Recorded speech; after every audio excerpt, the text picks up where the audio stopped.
Et ben voilà, je suis heureux dans cette matinale d'accueillir, c'est la première fois dans la matinale, c'est pas la première fois sur GPTV, vous l'avez déjà découvert dans le monde, dans un monde réel, sur le misochristianisme, c'est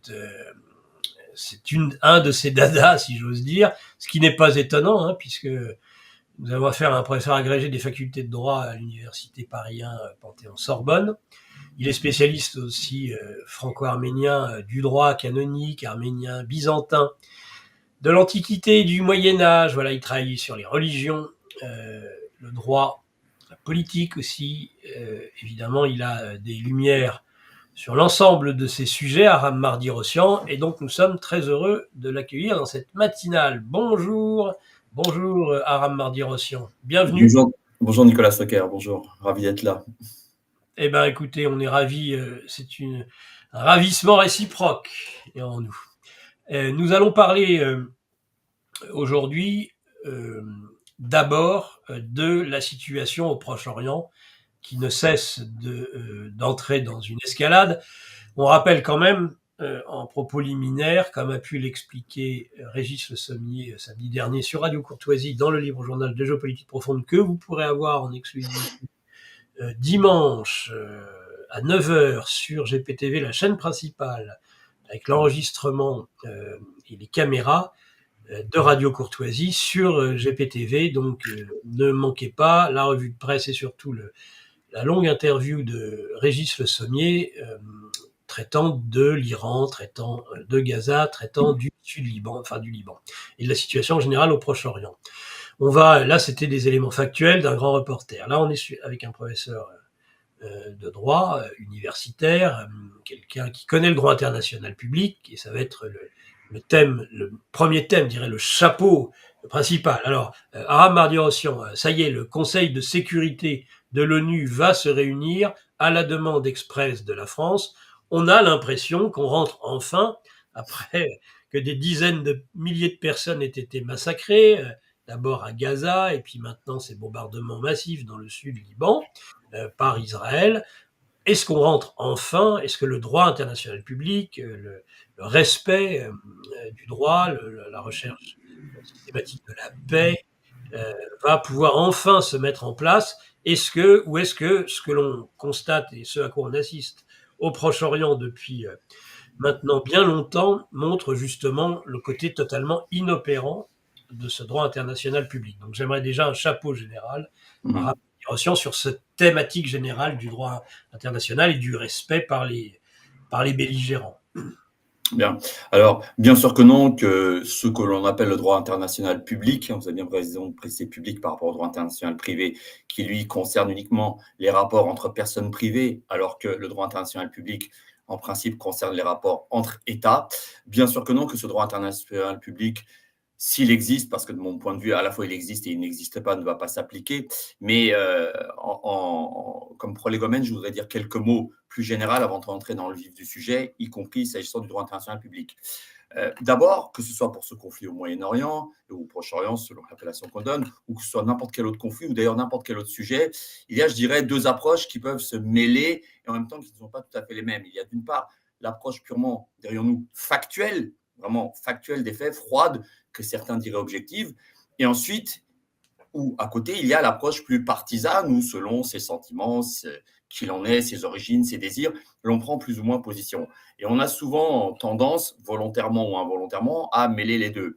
Ici, ce que moi j'essaierai de faire, c'est de partir du factuel, mais ensuite, et peut-être que ce sera ça l'originalité, aussi de donner mon point de vue personnel, et cette fois-ci non plus factuel et objectif, de mon point de vue à moi, qui est celui d'un Français souverainiste, nationaliste, et en même temps d'origine arménienne. Donc, d'autres personnes pourront tout à fait mieux que moi, parce que je ne suis pas au départ un spécialiste des géopolitiques, aborder ces questions du point de vue, dirions-nous, plus général et d'une analyse complète. Moi, je voudrais aborder ce conflit au Proche-Orient et pourquoi pas même aussi celui entre la Russie et l'Ukraine du point de vue d'un Français d'origine arménienne. Vous voyez, ça sera un angle un petit peu, pas complètement différent, mais décalé. Mais Déjà d'un professeur d'université de la et en Sorbonne. même temps, voilà, exactement, je suis tout sauf marxiste, mais là, c'est toujours bon de rappeler d'où parles-tu Et là, c'est vrai que je parlerai d'un point de vue d'un professeur agrégé des facultés de droit, docteur en droit, et donc qui aborde dans un premier temps, mais ensuite pour le voir sous l'angle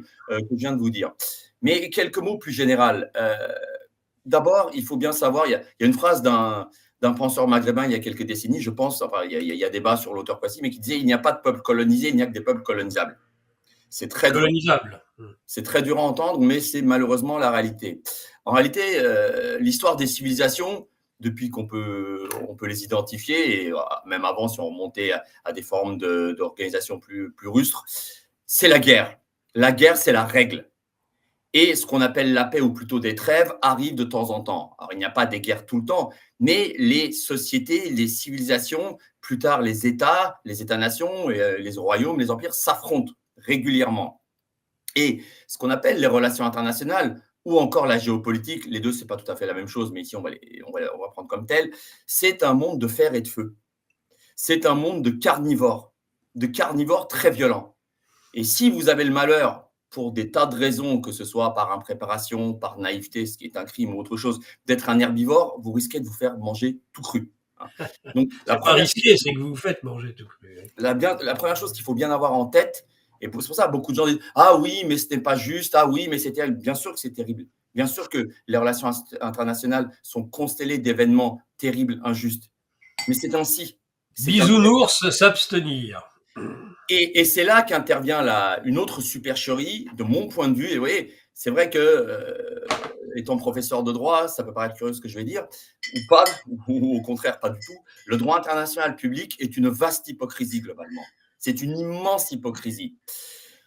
C'est à la fois… Pourquoi ? Alors, pour celui qui n'a jamais fait de droit, pour quelqu'un qui n'est pas trop familier ou qui en a touché un petit peu comme tout le monde, mais sans plus, qui n'est pas un spécialiste, on ne peut être que subjugué par le droit international public. C'est une matière, son contenu, d'une complexité inouïe. Il suffit de lire un arrêt de la CIJ ou de n'importe quelle autre juridiction internationale, il suffit de regarder un traité international, ça peut faire des centaines, des milliers de pages, et il y a des termes, un jargon, des normes d'une complexité inouïe. Il y a peu de matières aussi difficiles du point de vue de son contenu. Mais ça, c'est pour la théorie. Une fois que l'on bascule sur le terrain pratique, que reste-t-il? Une chose assez simple dans son principe. Le droit international public, plus que toute autre catégorie de droit, est le fruit d'un rapport de force. Le fruit d'un rapport de force. Et que ce soit positivement ou négativement, il donne toujours, sauf cas exceptionnel, mais c'est le problème des poissons volants par rapport aux poissons par rapport au genre général des poissons qui sont sous l'eau, les poissons volants sont un peu l'exception, il donne toujours raison au plus fort. Et donc, positivement ou négativement. Et inversement, le plus faible, lui, que ce soit pour une application positive ou au contraire pour une non-application, il a toujours tort. Et les exemples, il y en a depuis que le droit international public existe. Alors, mais on nous dit, Aram, on nous dit tout à fait l'inverse. On nous dit finalement c'est la religion de la victime, le droit international public, c'est ce qui évite justement cette loi de la jungle qui fait que le plus fort l'emporte et écrase le plus faible. C'est l'inverse de ce que dit la doxa. Hein. Bien sûr, sauf que la victime, tout dépend de quelle victime il s'agit. Si la victime arrive à avoir assez d'appui pour ne plus se retrouver dans cette position de victime et bénéficier d'une aide d'alliés qui sont assez puissants, cette victime, oui, pourra se voir appliquer le droit international. Elle n'est plus la victime, elle devient le tourmenteur. Je vais vous donner des exemples. Je vais prendre un ou deux exemples tout de suite, on va voir. Et à l'inverse, donc, si vous êtes la partie la plus faible, vous pouvez, nonobstant tout ce que le droit international public pourra donner, des résolutions de l'ONU, vous savez, Gérald de Gaulle appelait ça le machin, le droit international public ne vous sera d'aucune utilité. Donc, au fond, c'est un moyen de légitimer tout et son inverse au droit international public. Vous voyez. Et encore une fois, mes collègues qui sont spécialistes de cette matière pourraient éventuellement être offusqués, diraient « oui, mais non, c'est pas vrai, les organes se réunissent, les cours… » Oui, bien sûr, bien sûr. Il y a une gesticulation, mais dans les faits, c'est d'abord sur le terrain que ça se passe. Le droit international public vous donne raison à partir du moment où vous avez d'abord la puissance militaire, mais aussi économique, diplomatique, sociale, bref, la démographie. Si vous avez tous ces éléments de force, de puissance, qui font que vous pourrez l'utiliser positivement ou négativement, pour s'abstenir ou pour agir. Voilà, depuis toujours, ce qu'est le droit international public. Évidemment, il y aura toujours des nuances aux angles, on pourra toujours arriver à trouver comme ça quelques concordances, mais dans la globalité, croire que le droit international public va vous donner raison parce que vous êtes le plus faible et que vous êtes dominé, on verra dans quelques instants des exemples, est un leurre et une naïveté absolue. J'ajoute, on connaît tous la phrase, les États n'ont pas d'amis, n'ont que des intérêts.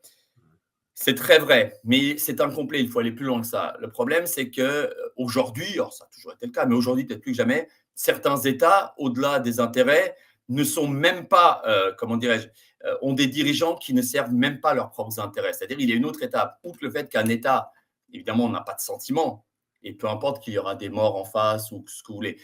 Mais on a aujourd'hui des cas, et malheureusement, de mon point de vue, notre propre pays, où les dirigeants ne servent même plus les véritables intérêts de leur État et plus encore, État, un moyen, une nation, de leur nation. Hein.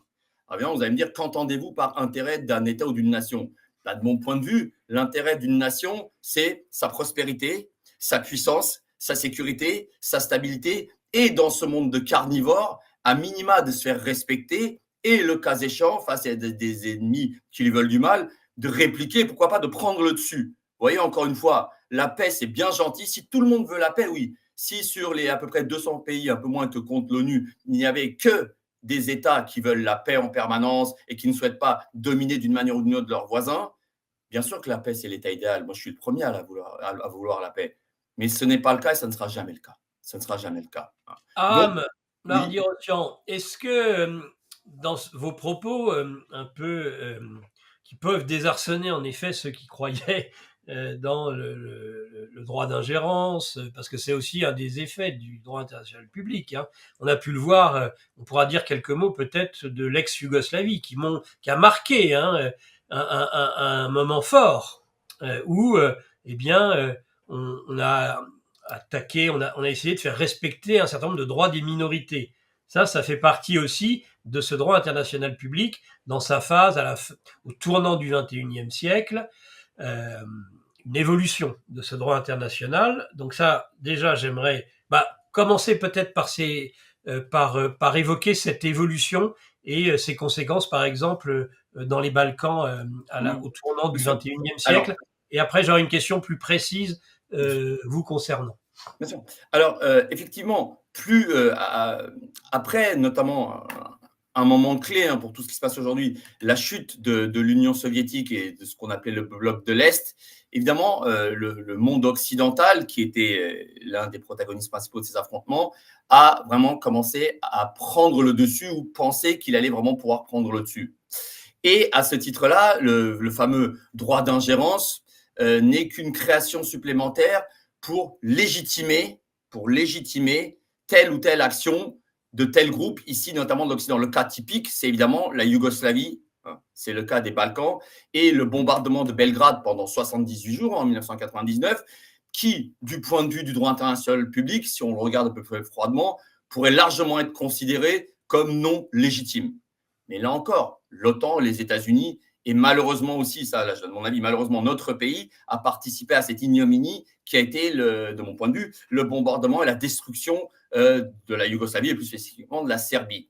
Et vous voyez, je pense deviner votre seconde question et je vais faire le lien maintenant. Le droit international public. On va prendre ici deux cas spécifiques qui, on pourra en prendre des tas, mais cet exemple double va, de mon point de vue, totalement expliciter et alimenter ce que j'ai dit il y a un instant, c'est-à-dire le côté complètement factice, hypocrite, carrément de farce qu'est le droit international public. Alors, quels exemples? Le Kosovo d'un côté, oui, et l'Artsakh ou au Karabakh, qui est une terre arménienne qui se trouvait inclus depuis 1921 du fait de Staline dans la République à l'époque soviétique, puis ensuite d'Azerbaïdjan. Ces deux cas sont vraiment, je pense, typiques pour expliquer ce qu'il en est. Très bien, c'est parfait. Je voulais justement rappeler cette origine qui n'est pas un biais, mais vous êtes payé pour en savoir quelque chose de ce droit international qui est protecteur du plus faible et des minorités. C'est vrai que vous en connaissez, vous savez les limites, c'est le moins qu'on puisse dire de ce discours. Je vous laisse développer ces deux exemples. Je vous en prie, et je vais en parler d'autant plus librement parce que moi, je le répète à mes étudiants, souvent j'ai beaucoup de défauts, mais en général pas celui de l'hypocrisie. Je ne roule pour personne, ni aucun parti politique, ni aucune officine de quel ordre que ce soit. Je développe il paraît qu'un président de la République récent, qui n'est plus de ce monde, aurait dit « un homme qui a des convictions est un homme dangereux ». À ce titre, peut-être que je le suis un tout petit peu. J'explique. Le Kosovo, donc, est une terre est un territoire qui se trouvait dans l'ex-Yougoslavie et qui était panaché d'une population serbe et, disons, kosovarde, qui comprend donc des Albanais, avec à la fois des chrétiens orthodoxes serbes et des musulmans albanais qui étaient dans le Kosovo. Ce territoire est historiquement, vous voyez, dans ces conflits de territoire, il y a une dimension historique qui est peu ou prou prise en compte, souvent excipée, mise en avant, mais qu'on maîtrise rarement. Et en réalité, la réalité historique est qu'il y a toujours une antériorité d'un peuple, si on peut l'identifier, sur un autre peuple.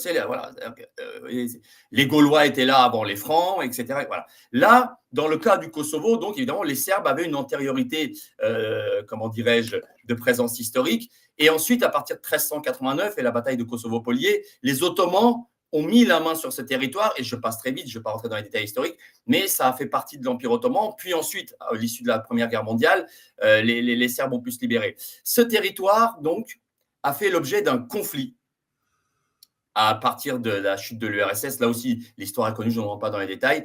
Et pour des tas de raisons, les États-Unis, l'OTAN, et nous qui suivions comme des petits caniches, comme toujours, avons considéré que le Kosovo devait devenir indépendant. Ici, sur le plan du droit international public, deux principes s'affrontaient. L'intégrité, le droit à l'autodétermination des peuples et l'intégrité des frontières, la pérennité des frontières. Vous voyez, il y a d'autres mots, il y a 1001 appellations, mais ce sont ces deux principes. D'un côté, l'intégrité territoriale, de l'autre, le droit à l'autodétermination des peuples. Pour des raisons qui n'ont strictement ou tout à voir avec le droit international public, le Kosovo, vous le savez, le 17 février 2002, le Kosovo 2008 a fini par être déclaré indépendant. Une centaine de pays l'ont reconnu. Depuis, c'est plus compliqué. Bref, à la suite d'un coup de juste une incise très très courte, et après vous pourrez développer, évidemment, continuer votre développement. Mais ça, c'est un élément, ça c'est un de mes dadas, parce que je le saisis la balle au bon, parce que vous venez d'en parler. C'est ce qu'on appelle, et que moi je dénonce, c'est pas que je dénonce la réalité, c'est que je dénonce que l'on refuse de voir la réalité que j'appelle l'antinomie des normes.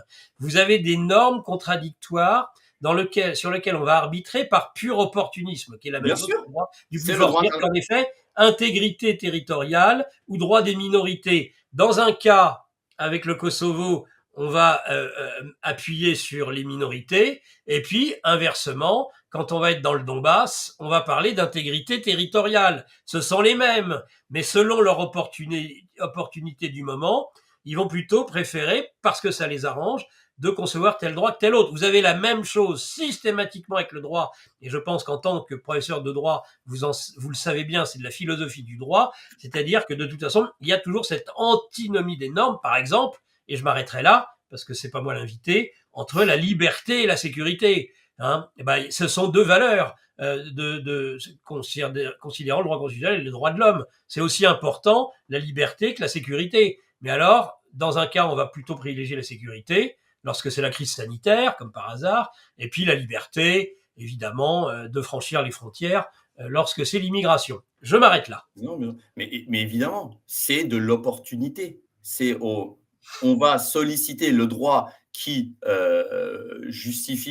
donne une légitimité la plus grande au cas d'espèce que vous souhaitez. Donc ici, c'est tout à fait cela. Et encore plus pour ce qui concerne le droit international public. Alors, s'agissant donc du cas du Kosovo, on a primé le droit à l'autodétermination des peuples. Voilà.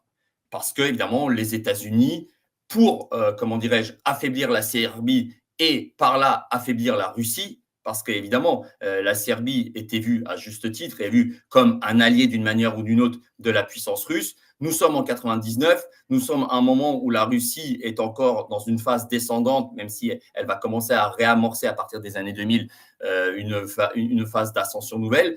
C'est tout simplement une guerre par mandant, les fameux proxys, mais moi je n'aime pas le franglais.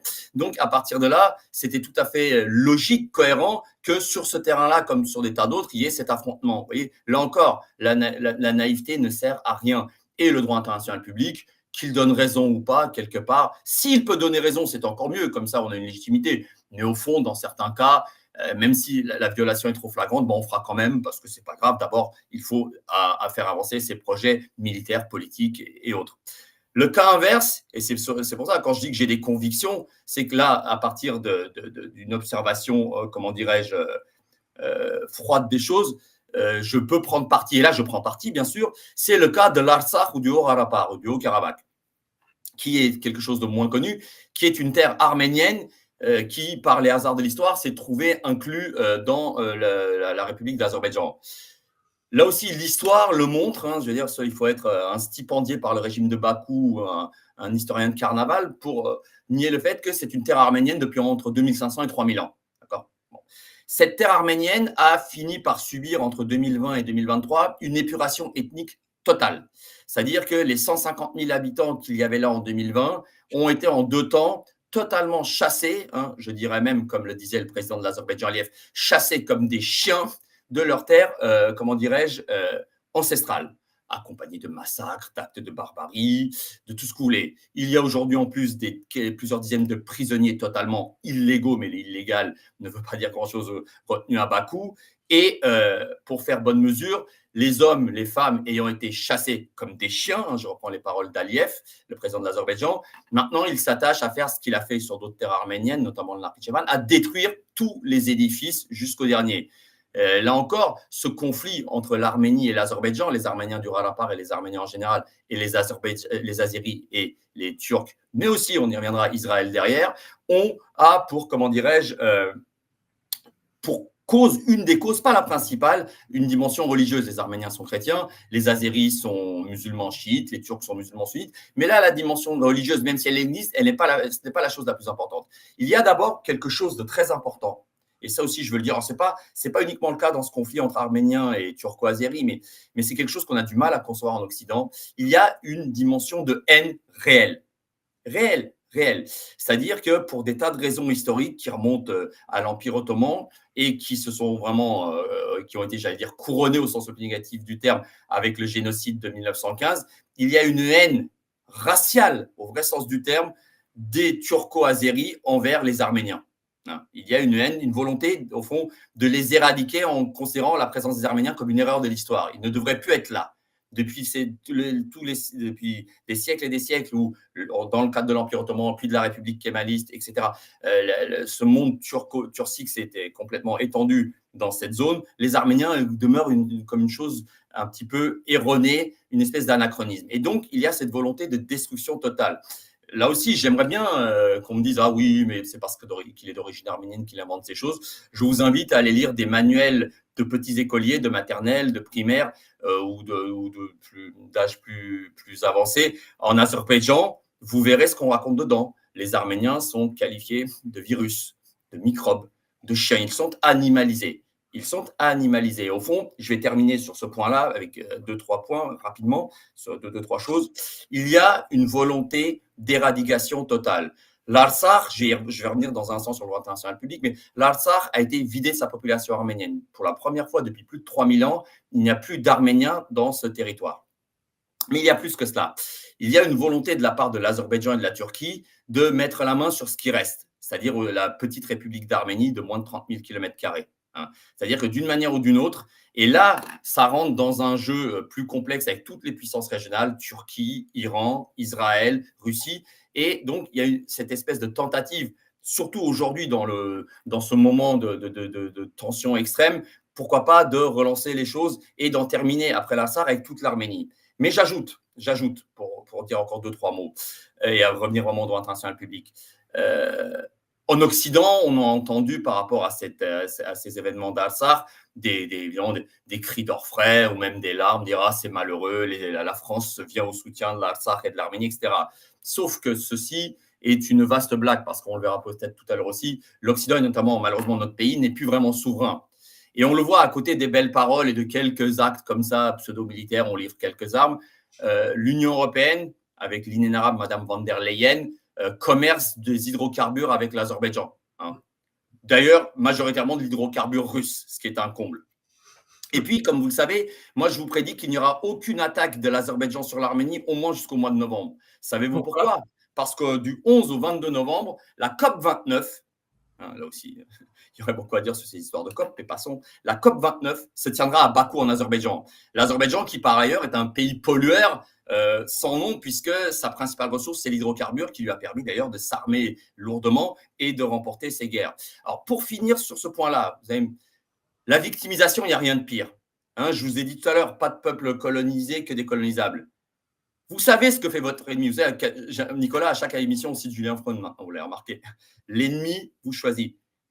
Il y a une immense responsabilité, une gigantesque responsabilité des dirigeants arméniens depuis l'indépendance du pays en 1991. Parce que venir pleurer et dire « Ah, mon voisin est méchant », ça ne sert à rien. Votre voisin, il fait ce qu'il a à faire. S'il a envie d'avoir votre peau, il l'aura. Les dirigeants arméniens se sont comportés de manière à minima naïve et je dirais même souvent corrompue, voire même ont été totalement aveugles et n'ont pas préparé leur pays à la tempête qui s'annonçait. Hein. Ça a commencé dès 1991 avec l'indépendance et le pouvoir actuel qui est de Nicole Pachinian depuis 2018, c'est encore pire. C'est encore pire. Il mène une politique, à mes yeux, quasi suicidaire. Mais venons-en au droit international public. Oui. Si je peux me permettre de diriger un peu l'entretien, bien sûr, en intervenant le moins possible. Je vous en prie. J'aimerais juste qu'on ajoute les éléments liés à Israël. Tu as cité Israël tout à l'heure, puisque tout est si simple en général. D'ailleurs, certains que je lis dans le chat, les choses sont...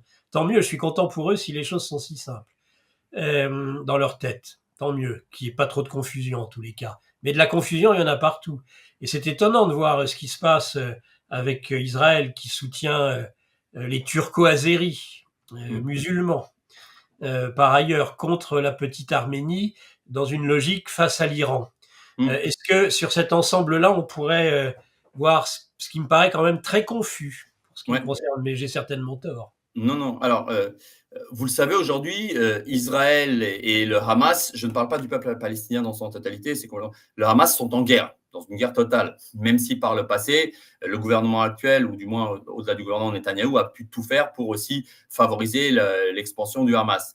Aujourd'hui, donc, Israël et le Hamas sont en guerre totale. Mais ils se retrouvent au moins sur peut-être un point que tout le monde ignore, c'est cette histoire du Haut-Karabakh ou de l'Artsakh, et de l'Azerbaïdjan. Pourquoi? Parce que lorsque l'Azerbaïdjan a remporté la guerre et a repris une bonne partie du Haut-Karabakh le 9 novembre 2020, très rapidement, le Hamas, au nom de la solidarité islamique, nonobstant le fait que le Hamas soit d'obédience sunnite et l'Azerbaïdjan chiite, a envoyé une déclaration de grande félicitation, félicitant les Azéris d'avoir reconquis cette terre qui est rentrée et donc à nouveau dans le monde musulman, etc., du point de vue du Hamas. Quant à Israël, c'est bien simple. Depuis 2016, environ 70% de l'armement que reçoit l'Azerbaïdjan, qu'achète l'Azerbaïdjan, de l'armement hyper sophistiqué, est vendu par Israël. Israël est le principal fournisseur en termes militaires et de renseignement de l'Azerbaïdjan, avant la Turquie et la Russie. Et donc, Israël a participé, j'ose même à peine dire indirectement, à cette guerre et à favoriser l'Azerbaïdjan de toutes les manières possibles. Et mieux ou pire, c'est comme on veut. Les choses continuent. Aujourd'hui, bien après le 7 octobre, la collaboration armes contre hydrocarbures entre l'Azerbaïdjan et Israël continue de plus belle. Ce qui est même arrivé à ce qu'il y ait quelques tensions entre la Turquie et l'Azerbaïdjan, qui pourtant se considèrent comme une nation avec deux États. Vous voyez, puisque la Turquie, au moins en apparence, prend position contre Israël. Mais pour ce qui est de l'Azerbaïdjan, il n'y a aucun problème. Il y a une alliance totale entre Israël et l'Azerbaïdjan. J'ajoute par rapport à Israël que pour un pays qui, alors évidemment, là je fais un instant le faux naïf, parce que je vous l'ai dit, les relations internationales sont un monde de fer et de feu. Israël, qui est le peuple juif qui lui-même a subi un génocide au cours de la Seconde Guerre mondiale, bon, ça n'empêche pas le gouvernement israélien, mais je ne comprends pas évidemment, il y a des tas de juifs que ça scandalise, mais le gouvernement israélien n'a jamais eu le début du commencement de la décence de reconnaître le génocide des Arméniens de 1915. Donc là aussi, mais seuls les naïfs s'en étonneront. Mais qu'on ne vienne pas ensuite de parler de moralité ou de quoi que ce soit. Mais ce qui est certain, donc, c'est qu'il y a vraiment ici une alliance. Alors, mais la cause profonde, je pense, c'est par rapport à l'Iran. Évidemment, Israël a dans le viseur l'Iran. Or, pour ceux qui connaissent un peu la carte de cette région, l'Azerbaïdjan est frontalière, totalement frontalière avec le nord de l'Iran. Bien plus, il y a plus d'Azéris en Iran qu'en Azerbaïdjan. et bien plus encore. Ce qu'on appelle aujourd'hui le territoire de la République d'Azerbaïdjan porte ce nom que depuis 1918. Historiquement, ce qu'on appelait l'Azerbaïdjan, l'Azerbaïdjan, c'est le nord de l'Iran qui faisait partie de l'Empire iranien, que ce soit aux époques achéménides, arsacides, sassanides, puis plus tard avec l'islam. Donc ici, on le voit, si on veut parler à un niveau plus régional, il y a, pour ce qui est de l'Arménie, qui encore une fois, je le répète, a tout fait pour ne pas être dans une position adéquate, a eu des dirigeants qui se sont comportés de manière à minima nullissime et au maximum carrément comme des corrompus et des traîtres. Et on en est arrivé à une situation où dans cette région, l'Arménie aujourd'hui a pour allié de circonstance l'Iran, alors qu'Israël est l'allié évidemment de l'Azerbaïdjan. Bien sûr, peut-être qu'un jour prochain, les choses pourront changer. Mais en tout cas, voilà quelle est la situation sur la carte. Et il est clair qu'Israël a, pour des raisons qu'on pourrait dire froides, a participé à la destruction de l'Artsakh, clairement. Alerte Info. Géopolitique profonde prend sa place dans le paysage médiatique français. Bonsoir à tous, vous êtes sur Géopolitique profonde, la chaîne qui est là pour remplacer les médias subventionnés. On investit maintenant la rue et on veut vous entendre. Le gouvernement de M. Macron nous a obligés et nous a enfermés chez nous. Mais on a besoin de votre soutien. Alors cliquez sur le bouton j'aime pour nous soutenir.